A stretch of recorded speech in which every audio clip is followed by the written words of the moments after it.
अब हम भगवान के मार्ग में चल रहे तो हमसे गलती हो सकती है, काम की, क्रोध की, लोभ की, मोह की हमसे गलती हो सकती है, क्योंकि मायाकृत शरीर है और काम क्रीड़ा से ही हमारा प्रादुर्भाव हुआ है। हम संकल्प से नहीं पैदा हुए, हम काम क्रीड़ा से पैदा हुए। तो हमारे अंदर काम के परमाणु हैं, उनको मिटाने के लिए हम साधना कर रहे हैं, पर हमसे चूक हो सकती है। ऐसा नहीं कि चूक नहीं हो सकती, हो सकती। लेकिन हमारे स्वामी अगर दास से चूक बन जाती है तो प्रभु मानते ही नहीं कि इससे चूक। उसके हृदय की बात देखते हैं कि ये चूक करना नहीं चाहता, ये मेरे पास आना चाहता है, पर मम माया दुरत्या, मेरी दुरत्य माया है, उससे प्रभावित होकर इससे चूक हो गई तो भगवान क्षमा कर देते हैं। जन अवगुण प्रभु मान न काहू, दीन बंधु अति मृदुल स्वभाव। उन्हीं की कृपा, उनके स्वभाव और प्रभाव से भगवान का शरणागत एक दिन विशुद्ध संत बन जाता है। बड़े बड़े ईश्वर कोटि के महापुरुषों को माया मोहित करके पतित कर देती है। हम लोग तो बहुत जीव कोटि के हैं, पांच भौतिक शरीरधारी हैं, तो हम किसी पर दोष दर्शन न करें। ये लोग से जैसे पूछो कि आपका भजन चल रहा है, वो कहते 24 घंटे चल रहा है। तो हमें बड़ा कि बाबा जी होकर के बचपन से प्रयास कर रहे हो, अभी तक हम एक स्वर में नहीं बोल सकते कि हम 24 घंटे भजन कर रहे हैं। प्रयास कर रहे हैं, प्रयास जारी है, लेकिन हम पक्का फाइनल नहीं बोल सकते कि 24 घंटे भजन में हो जाते हैं। कहीं न कहीं ये मन भाग जाता है, फिर उसे पकड़ के लाते हैं। लेकिन जो संसार में लगे कहते हैं 24 घंटे भजन करते हैं, वो झूठे हैं। सच्चाई से पूछो तो आपको हृदय की बात बतावे, जितना अधिक भजन होता है उतने हृदय में भजन की भूख बढ़ती है और लगता है अभी वो भजन हो ही नहीं पा रहा जो होना चाहिए। भजनानंदी से पूछो तो वो कह ही नहीं पाएगा कि हमसे भजन होता है, वो यही कहेगा कृपा करो भजन बन जाए। क्योंकि भजन की इतनी भूख बढ़ जाती है कि भजन से तृप्ति ही नहीं होती है। और जिनको भोगों में मन राजी है, माला 2-4 माला ऐसे घुमा, उनको राजी बना रहे, तो उनको लगता है हो तो रहा है भजन, 24 घंटे हो रहा है। सच्चाई से भजन करने पर आप देखो कि आप 24 घंटे क्या भजन कर पा रहे हैं। आप देखो ना पहले 24 घंटे भजन, सोवत हूँ रसना रटे राधा कृष्ण सुनाम, ये तो सिद्ध महापुरुषों की बात। देखो मांस, अंडा, मछली आदि जो भी है अन्य जीवों की हिंसा का भोजन है, ये तो राक्षसी भोजन है। ये तमोगुण से भी ऊपर बढ़कर है, ये राक्षसी भोजन है। तमोगुण में तो जैसे बासी अन्न है, कसैला है, ऐसे प्याज है, लहसुन है, ऐसे। लेकिन ये जो है तो राक्षसी भोजन है। तो हम आप लोगों से प्रार्थना करते हैं, मनुष्य जीवन मिला है, राक्षसी भोजन मत करो। आपको लगता है हम बलवान हो जाएंगे, शरीर स्वस्थ रहेगा, आप ऐसे भ्रम में मत रहिए, बड़ी आपके शरीर की दुर्दशा होगी। लिख लो, हमारी बात लिख लो, क्योंकि जो कर्म किया जाता है उसका फल होता है। उस जीव का गला काट करके तुम मांस खा रहे हो, भले तुमने नहीं काटा लेकिन खरीदा तो तुम भी तो उसी स्थिति पे आ गए। तुम दूसरों को भून करके खा रहे हो, तुम उस अंडे को खा रहे हो जिसमें जीवात्मा पल रही है, तुम्हारी दुर्गति हो जाएगी। अगर तुम दाल रोटी पाओगे, सब्जी पाओगे, फल पाओगे, सात्विक भाव से रहोगे, संयम नियम से रहोगे, तुमने बल रहेगा। यार ये दूसरे जीवों का मांस खा करके या डब खा करके तुम बलवान बन सकते हो? कैसी बात करते हो? बिल्कुल नहीं। हमारी प्रार्थना है अपने जन्म को संभालो, राक्षसी भोजन करके दुर्गति को प्राप्त न। ऐसे ऐसे लोग हैं जो 10-10 बजे तक सोते हैं, 11-11 बजे तक सोते हैं और अपने को धनी मानी मानते हैं, अपने को मानते हैं मैं बहुत ऐश्वर्यवान हूँ, बहुत सुखी हूँ, 10 बजे तक सोता हूँ। तो तुम्हारे पुण्य चल रहे हैं, जिस दिन पुण्य नष्ट हो जाएंगे ना, उस दिन भागे घूमोगे, तुम्हारे धनी मानी का सब होश खराब हो जाएगा। गर्व बड़ा प्रचंड है, वो दंड देने के लिए तैयार है। अरे ब्रह्म मुहूर्त में उठो और भगवान की आराधना करो। मनुष्य जीवन मिला है, 4 घंटे, 5 घंटे, 24 घंटे में कभी भी शयन कर लो, हम इस बात के लिए छूट देते हैं। लेकिन ब्रह्म मुहूर्त में, संध्या काल में शयन मत करो। संध्या काल में भगवान की आराधना में लो। अगर कहीं सर्विस में हो तो भी 5 मिनट के लिए, जब भगवान सूर्यास्ताचल को जा रहे, भगवान का स्मरण करते हुए अपनी सर्विस में तैनात हो। उस संध्या काल, उस समय का किया हुआ स्मरण आपकी आयु को बढ़ाएगा, आपकी लक्ष्मी को बढ़ाएगा, आपको शांति प्रदान करेगा। आज प्रातः कालीन ब्रह्म मुहूर्त में ही लोग सोते हैं, पूरी रात विलासिता में व्यतीत करते, संसारिकता में, और 2 बजे से सो गए और 8, 10, 11, 12 बजे तक क्या व्यर्थ क्या व्यर्थ। और इसी पर लोग अपने को वीआईपी समझ। भजन करो, चाहे प्याज लहसुन भी खा रहे हो तो भजन करो, भजन छुड़वाएगा तुमसे, भजन तुम्हें निर्विकार करेगा। वो घोर तमोगुणी है, इसलिए हमारे अध्यात्म मार्ग में उसे बिल्कुल निषेध किया गया है। घोर तमोगुणी है। लेकिन जिनके पास ऐसे व्यापार है, ऐसी नौकरी है, ऐसे हॉस्टल में बच्चे पढ़ते हैं कि जिनको भोजन ही मिलता है रसोई से, अब वो कहते हैं भजन नहीं करेंगे तो जीवन बेकार हो जाए। लेकिन इस पद्धति से खाओ, अब ठाकुर को भोग लगा लो किसमिस का, और उसमें प्रसादे सर्वदुखा नाम हानिरस्य उपजाते। जैसे कई बच्चे ऐसे हैं जो हॉस्टल में, कई ऐसे सर्विसमैन हैं कि उनकी व्यवस्थाएं नहीं है, उनको भोजन में प्याज लहसुन खाना ही पड़ता है, नहीं तो जिए कैसे, व्यवस्था ही नहीं। तो उनके लिए व्यवस्था बताई कि आप थोड़ी किसमिस खरीद लो, ठाकुर जी को भोग लगा दो, और जब आपके भोजन में वो जो भी पड़ा हुआ है उसमें आप किसमिस का प्रसाद डालकर जय राधा वल्लभ लाल की कहो, वो प्याज लहसुन आपकी बुद्धि भ्रष्ट नहीं कर पाएगा। लेकिन आप नाम जप करो।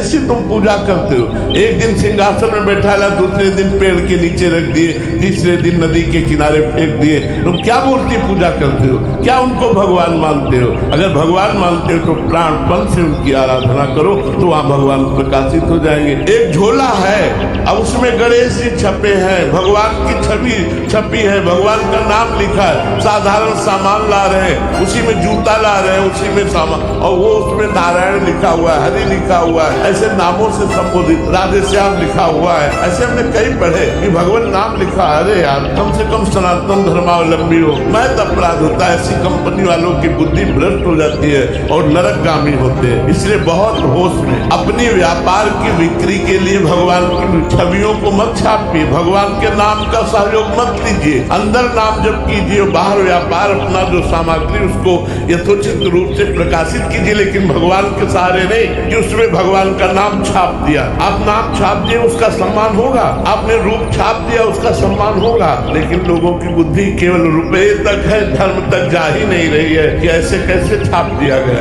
ऐसा बोलते हैं कि इससे मंगल होगा, क्योंकि कोई भी कार्य करने से पहले भगवान का नाम लिख दिया, तो भगवान का नाम स्मरण करने से मंगल होता है। हम महत्व तो नहीं कर रहे, इसीलिए नाम जप नहीं चल पा रहा, इसीलिए हमारी भक्ति नहीं बढ़ पा रही, इसीलिए हम भगवान की केवल आरती करते कुछ अनुभव नहीं हो पा रहा है। चिंता मत करो, तुम केवल राधा राधा बोलो। वृंदावन में बैठ के कह रहा हूं, गारंटी हम लेते हैं, जिम्मेवारी हमारा इष्ट लेता है। तुम केवल राधा राधा जपो, तुम्हारा परम मंगल परम कल्याण हो जाएगा, चाहे तुम घोर विषयी क्यों ना हो। तुम घोर विषयी क्यों ना हो, ये हम किसी प्रलोभन से नहीं कहते तुमसे हमें कुछ चाहिए नहीं, लेकिन हम ये शास्त्र और वाणी के अनुसार कह रहे हैं। यद्यपि भक्त आनंद जो विषय इंद्रियन बस होए, कर्मठ कोटि जितेंद्रियन तेज समलह न कोय। तुम सिर्फ राधा राधा रटो, छोड़ो अन्य सब छोड़ो कि क्या साधना बनती क्या नहीं, राधा राधा राधा राधा। अगर ठाकुर जी मिल न जाए तो हमसे, आप केवल नाम पकड़ो।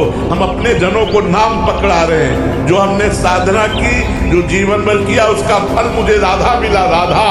वही मैं चिल्ला चिल्ला के आपको कह रहा हूँ, राधा राधा रटो, और परिणाम में देख लो आपका मंगल हो जाएगा। शाम के कसम खाइए, सुबह तोड़ दीजिए, ऐसे बलवान मन और इंद्री है। राधा राधा रटो, एक राधा नाम नरक नहीं जाने देगा। अगर आप निरंतर राधा रट रहे हैं तो निश्चित भगवत प्राप्ति हो जाएगी। आपको दूसरा कोई कार्य नहीं करना। कलयुग केवल नाम आधारा, सुमिर सुमिर नर उतरे।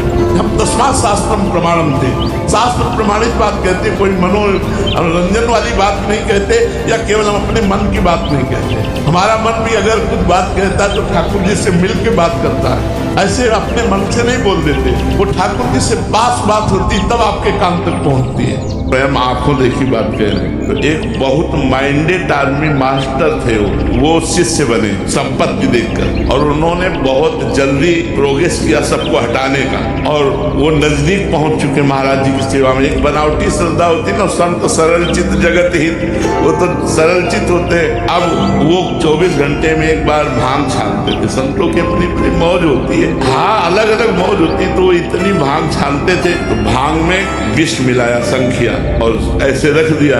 उन्होंने ऐसे उठाया, और सिद्ध संत थे ऐसे, वो कहा जगदीश्वरानंद को बुलाया जाए। तो और शिष्य सब थे, जगदीश्वरानंद को बुलाया, तुरंत सबको बाहर किया, कहा बच्चा ये हमारे लिए कांप गए।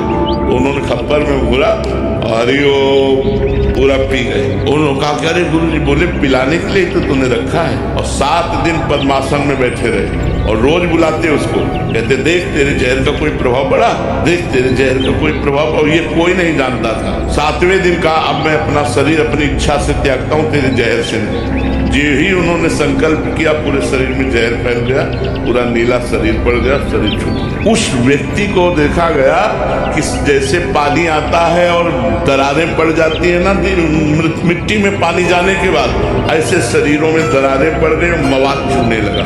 और वो चीख चीख के कहता गुरु को जहर देने का मेरी दुर्दशा हो रही, कोई बचा लो। चिल्लाता रहता रात दिन, पलकें ऐसे फैल गई, मवाद निकले। और वो दुर्गति पूछो मत, तड़प तड़प के रात दिन, हमें लगता है उस दिन से उसको नींद नहीं आई होगी, उस दिन से उसने चैन से भोजन नहीं किया होगा। संत द्रोह बड़ा भयानक है, ये सर्वनाश कर देता है। इसलिए चाहे गुरु भाई से हो या किसी अन्य संत से हो, कभी द्रोह न करे। वो गाली दे तो भी चरणों की तरफ ही झुके, संतों की चरणों की तरफ झुकने में ही मंगल है। आपका कल्याण हो सकता है अगर एक बात मान ली, आज से तुम राधा जपो, राधा राधा रटो, तुम्हें कुछ ज्ञान नहीं, कोई मतलब नहीं, बस रात जो कर रहे हो करो, जो कर रहे हो छोड़ नहीं सकते हो तो पकड़ लो। हम ये नहीं कह रहे ये छोड़ो ये छोड़ो ये छोड़ो, तब पकड़ो। जो छोड़ नहीं सकते वो राधा नाम पकड़ ले। अगर राधा नाम सब गंदी बातें छुड़वा कर आपको अच्छे व्यक्ति न बना दे, समाज प्रिय न बना दे, तो हमें आप बात करें। पर जी ज्यादा खुली छूट दे दी महाराज जी, हम तो गंदे आचरणों में। भैया तुम्हें नाम जला देगा अगर गलत करोगे। तुम्हारा हृदय इतना जलने लगेगा कि अपने आप कान पकड़ोगे बिना उपदेश के कि अगली बार से नहीं करूंगा, प्रभु मुझे क्षमा कर दो। जब नाम जप करोगे और गलत करोगे तो नाम जप इतना जला देगा तुम्हें, इतना अशांत कर देगा कि आपको एक बार बोलना पड़ेगा आगे से नहीं करूंगा। तो ये नाम जप आपको खुद ठीक कर देगा। आप जप के तो देखो, आप करके तो देखो, सारा काम नाम कर दे, सब कुछ नाम। ए भाई, सब ज्ञान उदय हो जाता है, सब ज्ञान, सब वैराग, सब भक्ति। अगर हम में कमी है तो भगवान के भजन की कमी है। अगर हम नाम जप करेंगे, भजन करेंगे, सब पूर्ण हो जाएगा, सब सुख मिल जाएंगे। इस परलोक सकल सुख पावत, इस लोक में भी और परलोक में भी परम सुखी हो जाओगे और कोई पैसा नहीं लगेगा। हम आपको अपने गुरुदेव की बात बताते हैं। एक बार गुरुदेव ने, हमें लगा कि मजाक कर रहे हैं, हंसी कर रहे हैं, तो उनका जब तुम चलो तो तुम्हारे सामने फूलों की वर्षा हो, लोग वाह वाह करें, लोग दंडवत करें, भीड़ पीछे घूमे, खूब संत एकत्रित हो, ऐसा नहीं ठीक रहेगा। गुरुदेव ने कहा, हमें लगा हमारे अंदर कोई मान की इच्छा है, सम्मान की, तो उसी को गुरुदेव कहे महाराज जी ये कभी नहीं चाहिए। सत्य आपसे कहता हूँ, मुझे प्रिया प्रीतम का प्रेम चाहिए, ये नहीं चाहिए। तो उनका नहीं, हमारी भी इच्छा है कि तो ऐसे स्थान होने चाहिए जिसमें साधक रहे, क्योंकि साधकों की बड़ी अव्यवस्था है। आश्रमों में भजनानंदी साधकों के लिए व्यवस्था नहीं है। तुमका महाराज जी यहाँ खाने को तो है नहीं, मांग कर खाते थे, और आप कहते आश्रम बनवाइए, उनका सब श्री जी कर देते। जो शब्द निकले थे वो शब्द महाराज जी के पूरे, जो श्रीमुख से निकला था वो सब योग्यता, वो सब व्यवस्था उनके वचनों से हुई। हम बोल रहे हैं, हमारी बोलने की सामर्थ्य नहीं है, ये हमारे गुरुदेव बुलवा रहे हैं, हमारे गुरुदेव प्रश्नों का उत्तर दे रहे हैं। साउंड प्रेमानंद है, लेकिन अंदर जो चिप लगी है ना, वो गुरुदेव है। खरबपति है लेकिन संतोष है तो दरिद्र है वो। नमक रोटी खाते हो और संतोष है तो सबसे बड़े धनी हो तुम। इस संसार में सफलता का नाम संतोष और असफलता का नाम असंतोष। अब आप देखो कौन सफल है। चाह मिटी, चिंता मिटी, मनुआ बेपरवाह, और जिनको कछु न चाहिए वो साहन के साथ, वही शहंशाह है, वही सबसे बड़ा धनी है। इसकी चाह मिट गई। संतोष, जो असंतोषी है वही दरिद्र है, उसकी बड़ी मांग है। जो संतोषी है वही धनी है, जिसे कुछ नहीं चाहिए वो शहंशाह है। चाह मिटा दो, यही सबसे बड़ा कर्तव्य है। चाह को चाह से मिटा दो, भगवत प्राप्ति की चाह से लौकिक चाह को मिटा दो, संतोष धारण करो। जब आवे संतोष धन सब धन धूरी समान।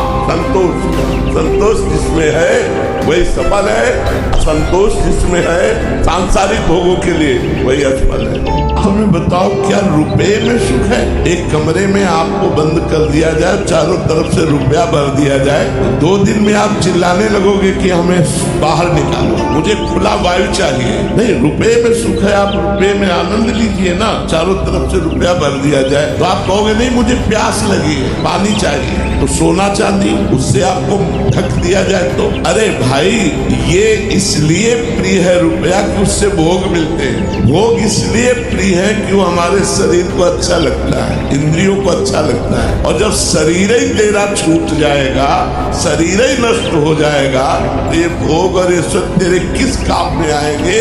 83,99,999 योनियों में जाना पड़ेगा, सुअर कुत्ता बनना पड़ेगा अगर हम भजन नहीं करते।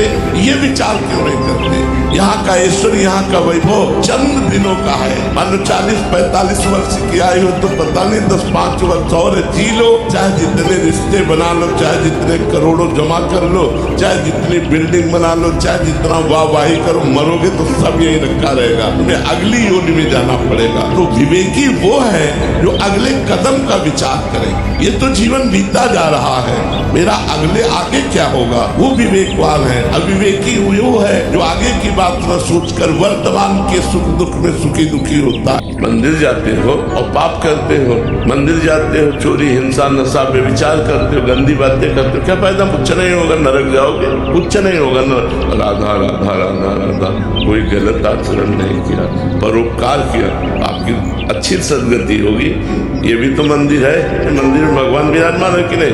तो इस मंदिर में भगवान विराजमान है, इतने नजदीक, इससे ज्यादा और कोई नजदीक हो ही नहीं सकता। हमारे हृदय में विराजमान है। जब इनसे परिचय नहीं तो बाहर वाले मंदिर में जो भगवान विराजमान है उनसे कैसे परिचय होगा?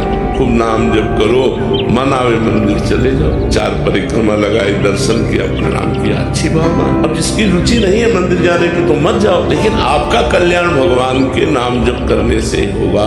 मंदिर जा रहे हो, गंदी बातें देख रहे हो, माता बहनों की तरफ गंदी दृष्टि है, दोस्त दर्शन कर रहे हो, तो मंदिर के दर्शन कर रहे हो ठाकुर जी के, दोस्त दर्शन कर रहे हो, श्री जी के दर्शन कर रहे हो या व्यवहार का दर्शन कर रहे हो? तो खास बात है आपका चिंतन क्या है। आपका चिंतन सही तो सबके हृदय, ये मंदिर है, चलते फिरते मंदिर, जिनमें सबके हृदय में भगवान वास करते हैं। तो हम इनमें दर्शन कर रहे हैं तो मंदिर के तो दर्शन कर रहे हैं, अगर इनमें दर्शन नहीं तो वहाँ दर्शन क्या है? बात हमें संभालनी है, अपने हृदय की बात संभालनी, हमारा चिंतन ठीक होना चाहिए, हमारा नाम जब चक्क चलना चाहिए। हम मंदिर में बैठे हो तो बढ़िया बात है, और स्मशान में बैठे हो तो बढ़िया बात है। नाम जब चल रहा है, भगवत चिंतन चल रहा है, तो जहाँ हो मंदिर में हो। भगवान का चिंतन नहीं चला, गलत चिंतन, तो मंदिर में जाकर गलत चिंतन नहीं करोगे, लाभ तो नहीं ले पाओगे। तो हम ये जरूरी नहीं है कि आप मंदिर जाओ, हमेशा नहीं कहते। तुम्हारी रुचि है तो मंदिर जाओ, तुम्हारी रुचि नहीं है, तुम्हारे पास भाव नहीं है तो आप नाम जप करो, आपका काम हो जाएगा। भगवान सा हृदय मंदिर में सबके विराजमान है,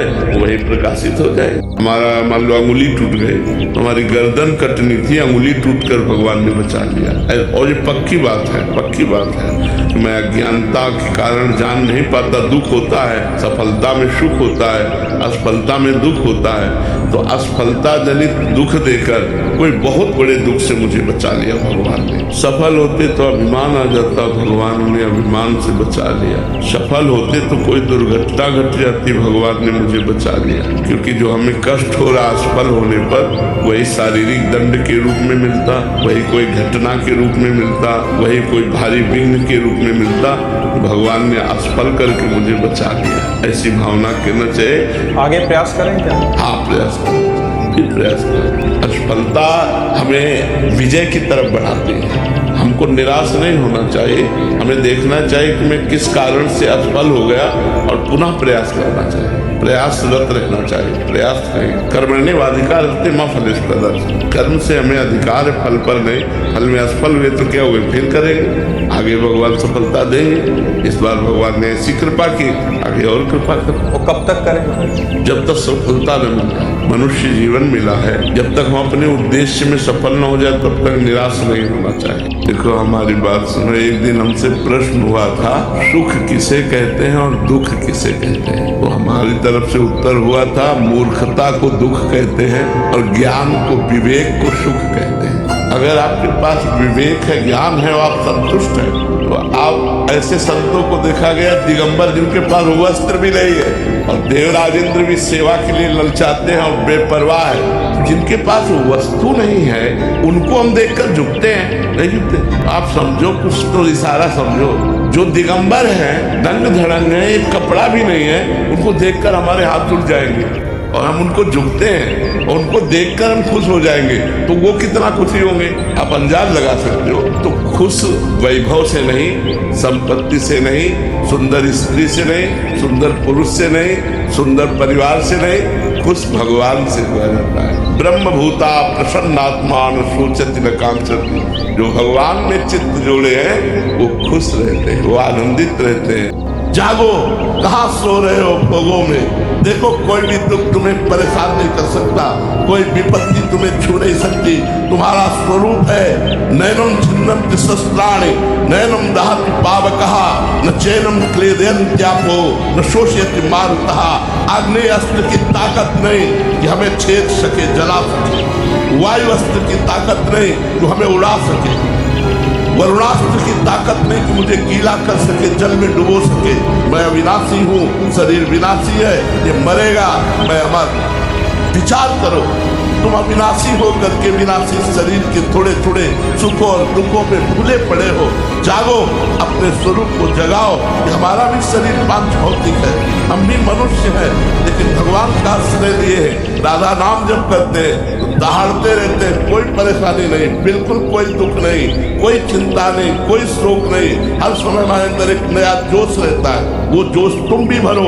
अविनाशी के बच्चा हो, जरा से दुख में बिलिल आ गए, जरा से सुख में भूल के अहंकार से युक्त हो गए। ये नहीं कि चाहे जितना सुख आवे अहंकार ना आवे, और चाहे जितना दुख आवे हम कभी शोक से उदास ना हो जाए, हम रौंदते हुए दुख को चले। क्योंकि भगवान के बच्चा हो, अविनाशी का बच्चा हो करके इन विनाशी बातों पर रो रहे हो, छोटी छोटी बातों पर शोक कर रहे हो, निगेटिव बातें विचार करके डिप्रेशन में जा रहे हो, ये क्या है? अरे तुम भगवान के अंश हो, भगवान सच्चिदानंदमय है, उस आनंद का अंश आनंद ही होता है। ईश्वर अंश जीव अविनाशी, चेतन अमल सहज सुखराशि। अपने स्वरूप को जगाओ।